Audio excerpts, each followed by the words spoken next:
forward guidance in offshore affairs. Today we discuss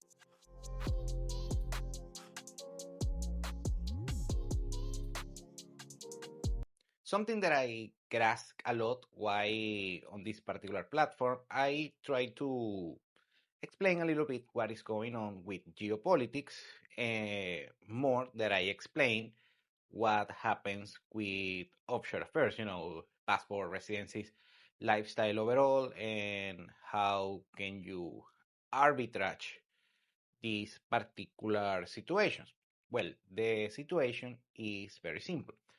I do it because politics and knowing what is going on politically at any given market is a way to try to predict what is not necessarily the most accurate way, what is going on a particular market and what will happen on years to come.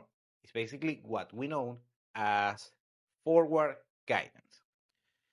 And this is very important because if you're doing an investment, it could be a financial investment, but also could be something like just doing a life commitment to a particular country, to a particular territory.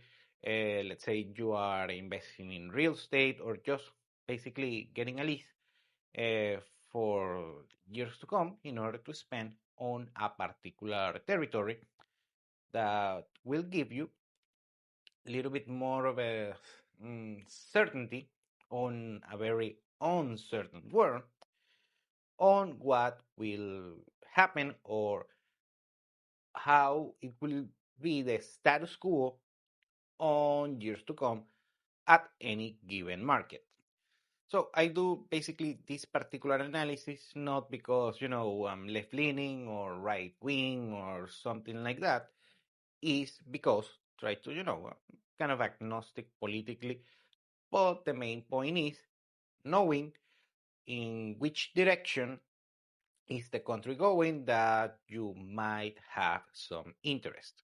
For instance, the best explanation and the best example that you can get is with Argentina and Javier Milei that got elected.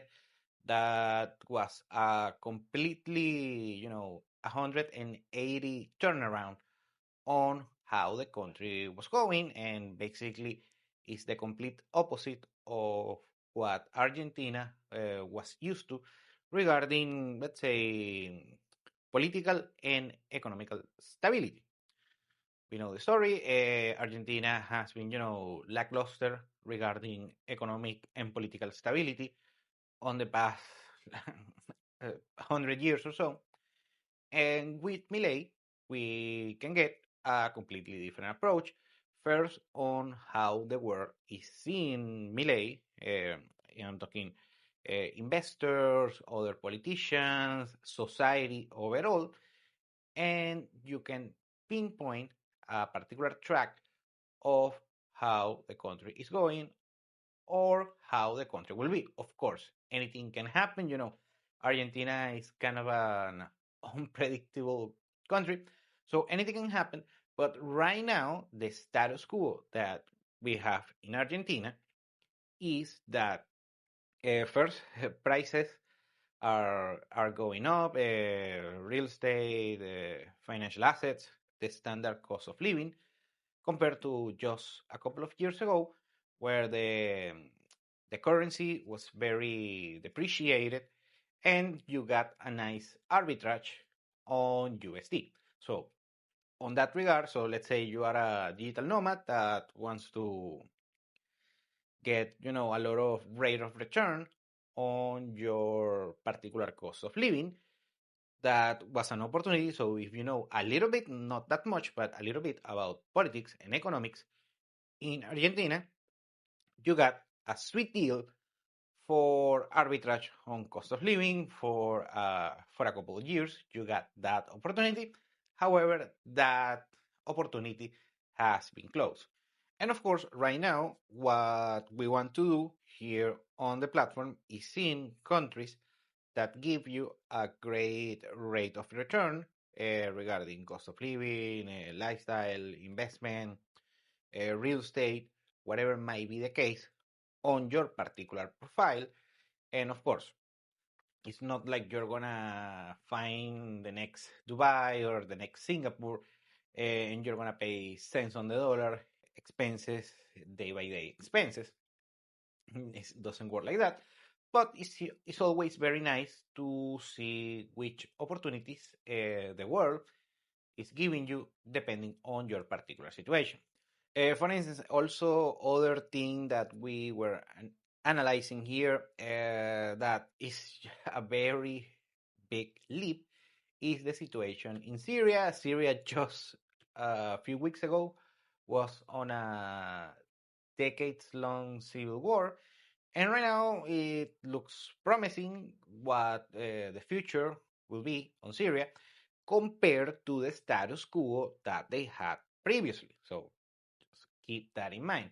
Of course, I'm seeing a lot of good news actually from Syria, but recently a couple of bad news as well. So let's say Syria hasn't, doesn't have the maturity yet, and hopefully that happens, that maturity reaches out on very soon. Right now it's not the case, but the trend is good, but it's just the trend, not necessarily the spot situation. So please try to, if you go to Syria, just do your own due diligence. So take it, take it with a grain of salt. But you get the point. It's the trend, and when that trend is upwards, that in Syria is the case. But the situation was the status quo was on a very low level, and now is trending up. And hopefully, in a couple of years, Syria can be a country that is very, let's say, very desired and very coveted for for travelers, for investors, and so on. Now, other country that looks very interesting if everything goes right is Ukraine. That is a beautiful country with a lot of potential, but sadly, after the the war situation, the last 3 years has caused a bunch of damage, and also human lives have been lost. But it's a sad fact. But even before the war, Ukraine was underdeveloped. I mean, it was capped. It wasn't, on that particular trend that you want to see. Still a beautiful country. Still a country that is worth visiting when, you have more guarantees of stability and most likely after the war, but a place with a lot of potential and also very interesting human capital. And of course, we have the typical countries that you like to travel that are, let's say, mainstream. But those countries usually have reached what I call the glass ceiling.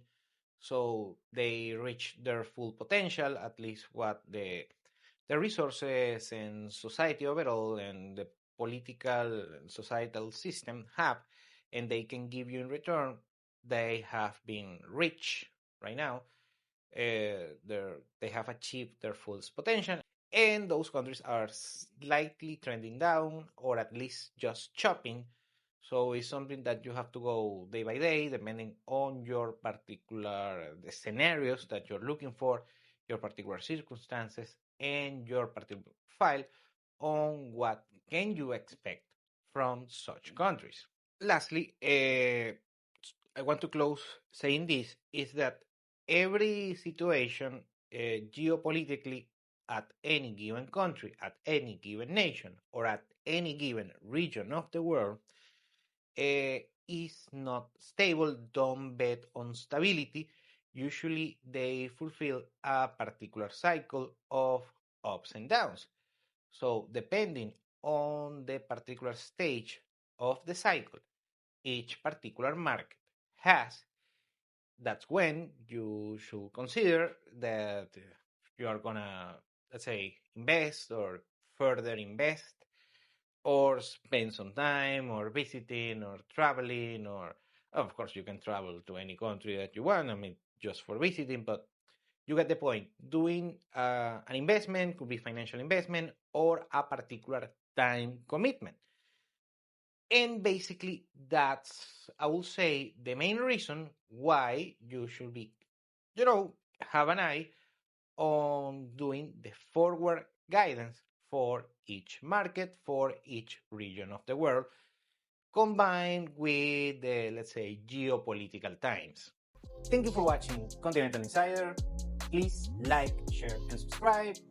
Follow us on social media. And if you want to work with us, continentalinsider.com. Thanks again, and have a nice day.